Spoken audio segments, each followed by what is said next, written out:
Smoking behind the supermarket with you नाम से एक नया एनीमे आया है जिसकी काफी चर्चा चल रही थी, तो सोचा क्यों ना देख लिया जाए। मिनी एनीमे क्यों बोला? क्योंकि भाई इट्स रियली मिनी। इसके सिर्फ 12 एपिसोड्स हैं। इसका सबसे छोटा एपिसोड 8 मिनट का है और सबसे लंबा एपिसोड 17 मिनट का, और उसमें भी इंट्रो आउट्रो हटा दो तो बचता ही कितना है। एपिसोड कब स्टार्ट होगा कब खत्म तुम्हें पता ही नहीं चलेगा। लेकिन ये सब बातें एक तरफ, smoking behind the supermarket with you anime है कैसा?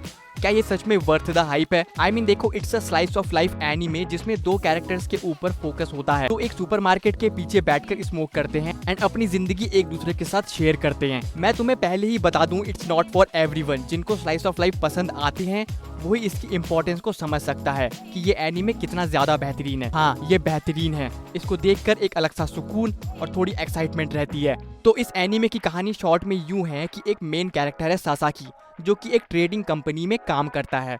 बहुत ज़्यादा हार्ड वर्किंग और रिस्पेक्टेड एम्प्लॉय है, लेकिन इसका बॉस इसे हमेशा सुनाता रहता है, हर बार नई मीटिंग बैठाता रहता है। इस टेंस्ड लाइफ से उसे एक चीज़ काफ़ी रिलैक्स्ड फील करवाती है, और वो है स्मोकिंग। लेकिन एक और अमेजिंग इंसान है जिसको देखते ही सासाकी की सारी दिन की थकान खत्म हो जाती है, और वो है एक लड़की यामादा, जो एक सुपरमार्केट में कैशियर का काम करती है। और सासाकी सिर्फ यामादा की एक झलक पाने के लिए हर दिन सुपरमार्केट आता है और कुछ ना कुछ खरीदता है, जिसे लेके वो रिग्रेट भी करता है कि मैं क्यों इतना फालतू पैसा उड़ा रहा हूँ। लेकिन ये सब वो यामादा की एक झलक देखने के लिए करता है। ऐसे ही उसकी डेली लाइफ कट रही होती है कि तभी उसे सुपरमार्केट के सामने स्मोकिंग की तलब लगती है। But there is no place for smoking.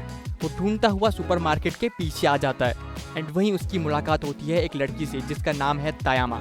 Now इस मोमेंट पे एज एन ऑडियंस तुम और मैं समझ चुके हैं कि ये लड़की कोई और नहीं बल्कि सुपरमार्केट की कैशियर यामादा ही है। लेकिन ये बूढ़ा नहीं समझ पाता। हाँ, सासाकी अपने 40s में है। एक रीजन ये है कि सासाकी तायामा को इसलिए नहीं पहचान पाया क्योंकि यामादा की पर्सनैलिटी बिल्कुल अलग है। वो एक ब्यूटीफुल और आइडियल लड़की है, वहीं तायामा स्मोक करती है और काफी कूल और चिल है। खैर, तुम और मैं जान चुके हैं कि ये दोनों यामादा और तायामा एक ही लड़की हैं। लेकिन क्योंकि सासाकी को पता नहीं चला, तो यामादा अब तायामा बनकर सासाकी से इंटरैक्ट करती है। इनकी बातों के दौरान सासाकी तायामा को, जो कि यामादा है, तुम समझ गए ना भाई, मुन्नी शीतल है, कुछ ऐसा बोल देता है कि तायामा जाने अनजाने में सासाकी को अपना दिल दे बैठती है। एंड यहीं से इनके बीच बातें और आगे बढ़ती है। कितने दिन ये यूं ही सुपरमार्केट के पीछे स्मोकिंग करते हुए साथ में गुजारते हैं। लेकिन सासाकी अब भी नहीं समझ पाया कि तायामा ही यामादा है, और ये चीज़ कहानी को इंटरेस्टिंग बनाती है। तायामा और सासाकी एक दूसरे से बहुत कुछ सीखते हैं। किसी भी चीज़ को ना तुम्हारे ऊपर थोपा नहीं गया है कि ऑडियंस के ऊपर ह्यूमर को थोप दो या कुछ भी थोप दो। ह्यूमर को बहुत सटल रखा गया है। आप थोड़ा बहुत मुस्कुराते हो और इन दोनों की सिचुएशंस को देखकर एक्साइटेड होते हो। एनिमेशन देखो, जितना ये slice of life anime deserve करता है उसके हिसाब से काफ़ी ज़्यादा बेहतरीन है। यू वोंट फील कि you are watching still frames. इसका एनिमेशन सच में अमेजिंग है। ये 12 एपिसोड्स की जर्नी बहुत ही ज़्यादा इंटरेस्टिंग थी कि you can literally make an anime on this story. ये कोई ओरिजिनल एनीमे नहीं है, इसकी मांगा एग्जिस्ट करती है। इसके 12th एपिसोड में कुछ ऐसा हो जाता है जो आपको ये समझा देता है कि these two were meant for each other, क्योंकि एनीमे के लास्ट एपिसोड में फ्लैशबैक है जो आपको 8 साल पीछे ले जाता है।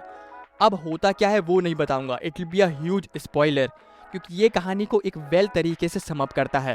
इसके सेकंड सीजन में मैं जरूर से सासाकी और यामादा या तायामा जो भी कह लो, इनकी जर्नी को फॉलो करना चाहूंगा। अगर तुम लोगों ने ये smoking behind the supermarket with you anime देख लिया है तो अपने ओपिनियंस कमेंट सेक्शन में जरूर बताना।